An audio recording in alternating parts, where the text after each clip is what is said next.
Hello all, welcome back to my channel.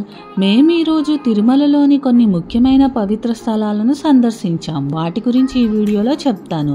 మొదటగా పాప వినాశనం. తిరుమల కొండపై ఉన్న ఈ పవిత్ర ప్రదేశం పాపాలను పోగొట్టే ప్రదేశంగా పేరుగాంచింది. ఇక్కడ పవిత్రమైన నీటిలో స్నానం చేయడం ద్వారా ఎంతో ప్రశాంతతను పొందుతారు.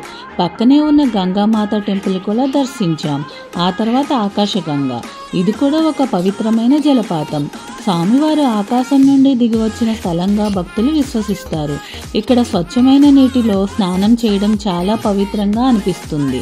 జపాలి హనుమాన్ టెంపుల్. ఆకాశగంగా సమీపంలో ఉన్న ఈ ఆలయం భక్తితో నిండి ఉంది. ఇక్కడ ఆంజనేయ స్వామికి ఎంతో ప్రాముఖ్యత ఉంది.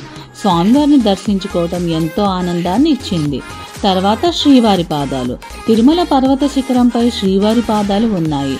స్వామివారు నడిచిన ప్రదేశంగా భావిస్తారు. ఇక్కడికి చేరుకొని స్వామివారి పాదాలను దర్శించుకోవటం ఎంతో పుణ్యంగా భావిస్తారు. ఆ తర్వాత శ్రీ వెంకటేశ్వర స్వామి దర్శనం. మాకు ఈ శ్రీ వెంకటేశ్వర స్వామి దర్శనం చాలా బాగా జరిగింది. శ్రీ వెంకటేశ్వర స్వామిని చూసిన క్షణం మనసుకు తెలియని ఓ డివైన్ ఫీలింగ్ వచ్చింది. దర్శనం తర్వాత లడ్డూ ప్రసాదం తీసుకున్నాం. ఈ తిరుమల దర్శనం మా ట్రిప్లో నిజంగా ఒక unforgettable moment. Thank you so much for watching my video. Please share, subscribe my channel. Thank you.